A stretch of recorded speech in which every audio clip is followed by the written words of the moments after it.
Hey guys. Okay, so just did a video on a book called Foxy. And I was gonna do another book in that video, but I figured I would just upload that one. So that one is on my channel if you want to check it out. I mean, anyone can read it. It could be, well, listen to it. um, it could be for kids and adults. Doesn't really matter. So, like I said in that video, I was going to be reading books from the Disney Princess series.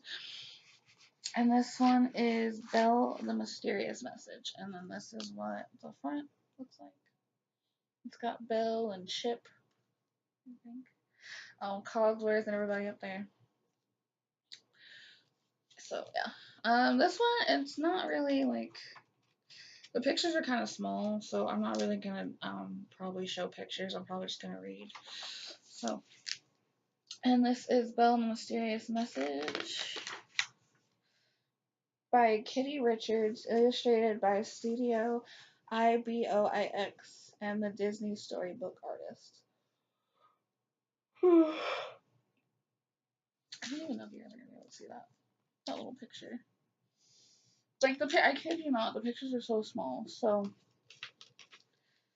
I mean, I can show you, but okay. Chapter 1. It had been another lovely dinner at the Beast's castle, although Belle did wonder if she'd ever get used to singing and dancing plates. Belle sat at the long dining room table. She held a cup of hot tea in her hand.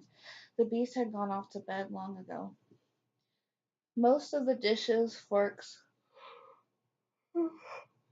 and knives and spoons had already washed up and put themselves away.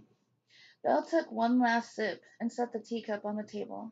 It spun around and started bouncing up and down. Its name was Chip. "Tell me the story of how you came to the castle again," he begged. Belle smiled at the eager little teacup. She had only been at the Beast's castle for a short while, but she had already told Chip the story 4 times, or maybe it was 5. "I lived in a quiet village with my father Maurice, not too far from here," Belle began. "We lived in a cozy cottage filled with his inventions. My village was a lovely place, but I didn't really fit in. Everyone thought I was different," Chip said. "Chip," scolded his mother, a teapot named Mrs. Potts.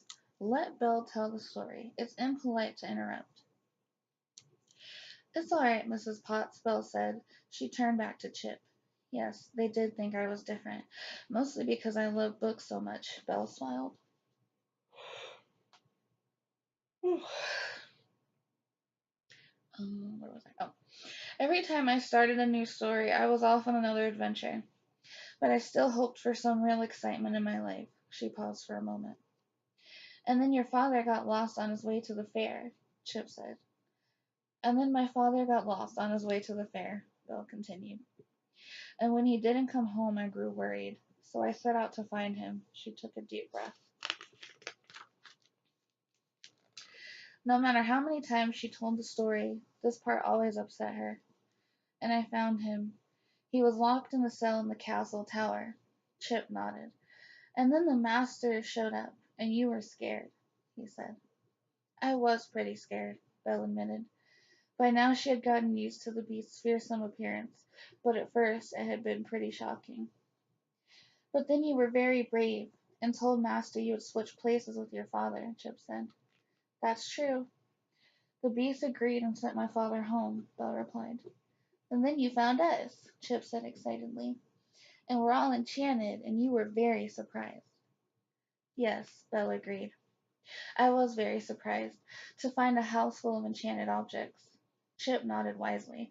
"That's because an old beggar woman came to our house and asked for a place to stay," he explained. "But the master sent her away. She was really a beautiful sorceress." Oh, hold on. See if I can show you guys this picture.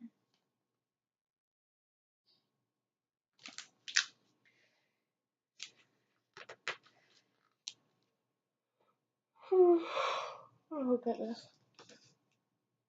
Okay. Sorry, guys. "She turned the master into an ugly beast, and the rest of us into household objects as punishment. He turned to his mother. It's not nice to be mean, right, Mama?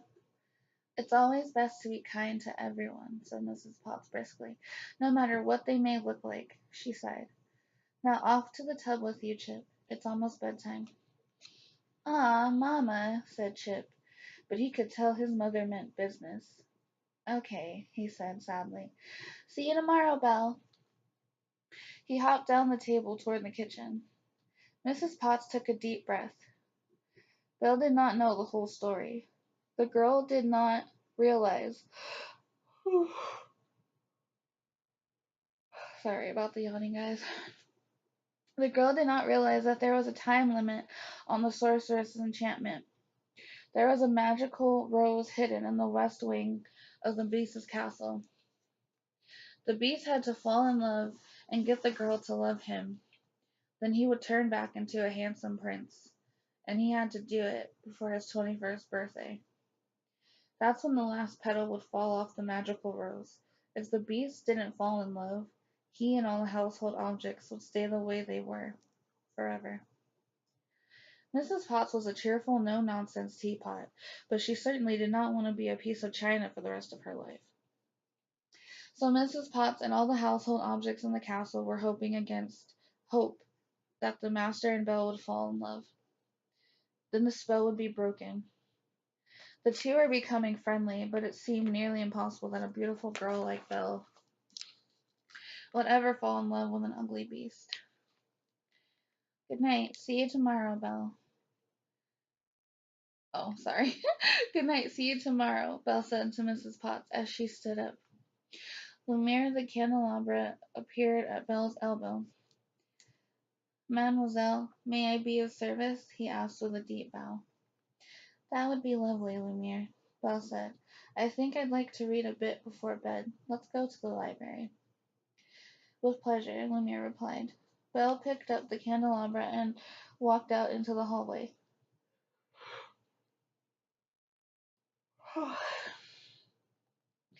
The beast had allowed Belle to use his amazing library. There were more books in it than Belle had ever seen in her entire life. It was her dream come true. She opened the doors to the huge room. Belle caught her breath as she saw shelf after shelf of books from floor to ceiling. She smiled and began choosing some books. 10 minutes later, she had quite a high stack. Well, this should do for tonight, she said to Lumiere. I don't know what this is. I think it's Mon Dieu. I am so. Oh god, that was bad. Okay. Lumiere exclaimed. You must be a speed reader. Then he noticed the grin on Belle's face. Oh, I get it, he said sheepishly. That's a joke. Belle began to make her way across the polished floor. She clutched the teetering pile of books to her chest with one hand. Lumiere was in the other. Crash. The books scattered all over the marble floor. She placed Lumiere down and began to pick up the books. One had slid across the room and was peeking out from underneath a bookshelf. Lumiere hopped over to it. It's stuck, he told Belle. She knelt on the floor and gave the books a sharp tug.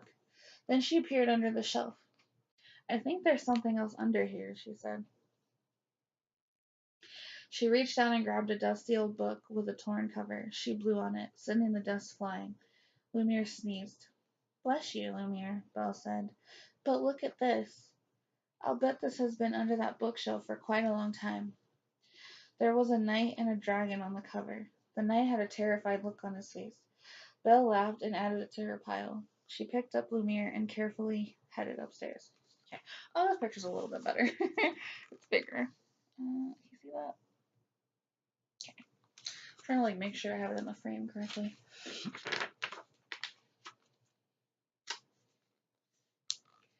The hallway was dark and the shadows were spooky, but with the cheerful Lumiere as her guide, Belle was soon safely in her room. Chapter 2.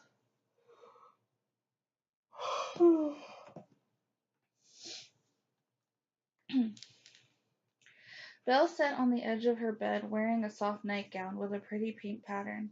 Lumiere perched on the night table beside the bed. Are you comfortable, mademoiselle? The candelabra asked. Belle settled herself under the goose down comforter. She plumped up the fluffy pillows behind her. Why, yes, she said. Oh, here's a little picture right there.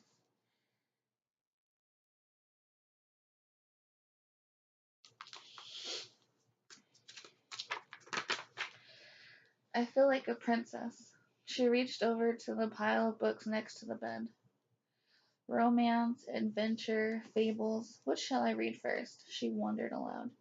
Then the dusty book on the top of the pile caught her eye. She picked it up, flipped open the cover, and began to read. After a few minutes, Lumiere cleared his throat politely. Ahem.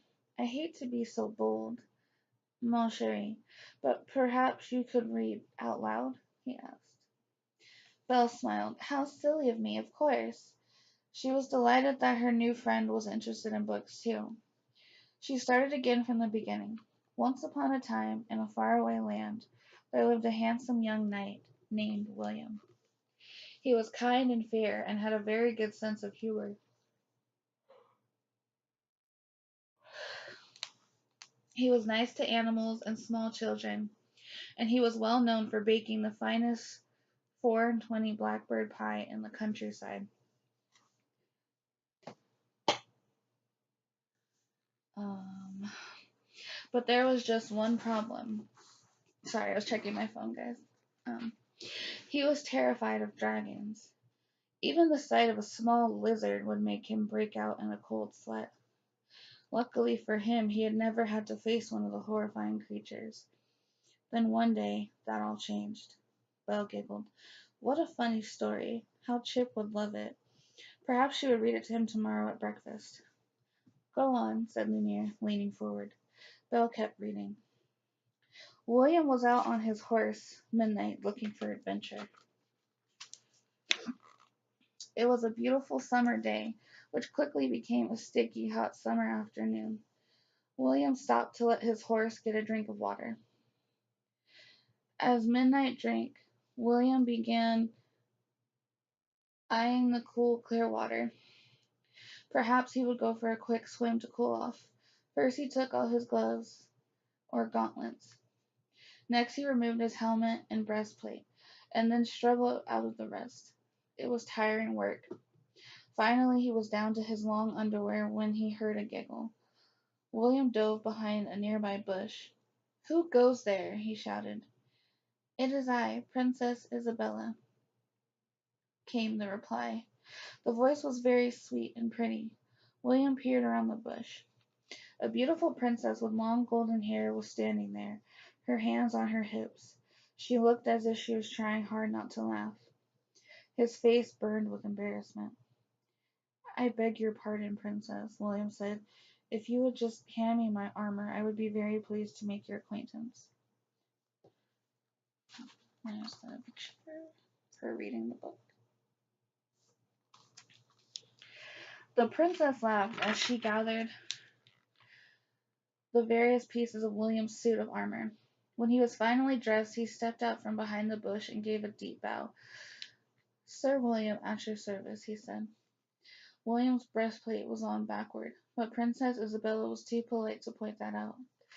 Instead, she thanked him for making her laugh. It had been a long time since she had smiled, she told him.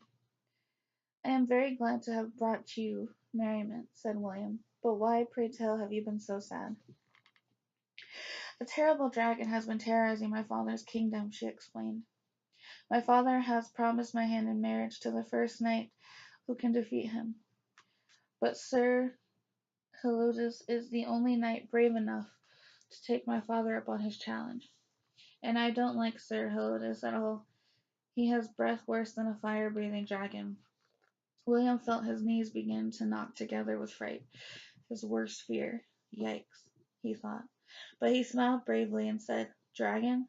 Why, I eat dragons for breakfast. Midnight snorted.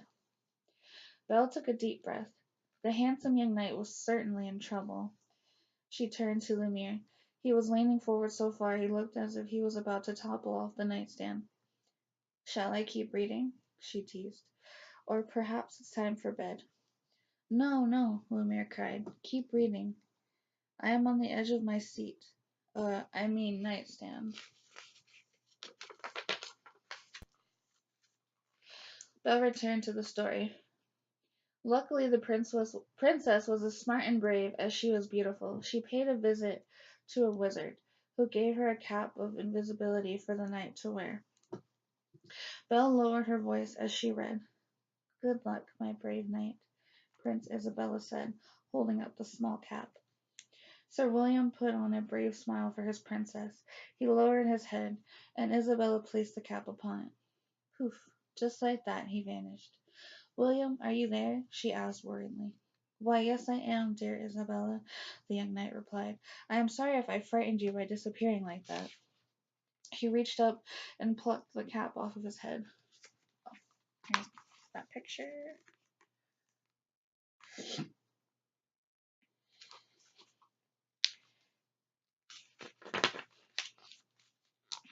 He immediately reappeared. Perhaps I should postpone this adventure and become visible again. His voice trailed off. Tarry not, William, replied Isabella. You have a dragon to defeat today. William gulped. Unless she also had a scarf of silence for him to wear, that dragon was going to hear his knees knocking from a mile away. But he smiled bravely at Isabella. I have faith in you, Sir William, said Isabella. Now place that cap of invisibility back upon your head and slay that dragon. William took a deep breath. He placed the cap on his head, and once more he vanished. Oh my goodness, cried a voice. What will happen next? Belle and Lumiere turned their heads, and there was Wardrobe looking terribly anxious. Belle laughed. I didn't realize you were listening, she called out. I'm on pins and needles, cried Wardrobe. Well, let's find out what happens next, said Belle. Just then she let out a loud yawn. Excuse me, she said. Cogsworth, the mantel clock, may not have been there to tell her the time, but Belle knew that it was getting quite late. But she and Lumiere and Wardrobe just had to know how the story ended. Belle smiled and turned the page. She looked up, blinking in confusion. That's it, she said. There's nothing more. That can't possibly be the end, said Lumiere. He frowned. Can it? Belle shook her head. No, the last chapter must be missing. This is an old book.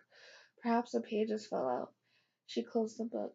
We can check the library tomorrow. Maybe the last chapter is still under the bookshelf. Wardrobe sighed. I guess we have no choice. We'll have to wait to find out what happened, she said sadly. Good night, Belle. Sweet dreams, Lumiere. Sweet dreams, said Lumiere. Good night, my friends, Belle said softly. Lumiere put his hands together and snuffed out the candles. Do you mind? He asked Belle. Belle realized that Lumiere could not blow out the candle on his head by himself. Of course, she said, and then the room was dark. Belle lay in bed, her mind racing. What happened to the knight? Did he defeat the dragon? Did he win the love of his princess? Or did she have to marry the mean old knight with the bad breath? I'll never get to sleep, Belle whispered to herself, but within moments her eyelids fluttered shut, and she was sound asleep. Okay. Well, that was the first two chapters of the Belle Disney Princess story. So I hope you guys enjoyed the story, and I will continue reading tomorrow. So I have that one. I have one on Tiana, one on Ariel, and one on Cinderella. So I have a lot of books to get through, and I want to find out what happened to the knight. So, alright guys, I will see you in my next video, and I hope you enjoyed. If you did, please like and subscribe, and I will see you later.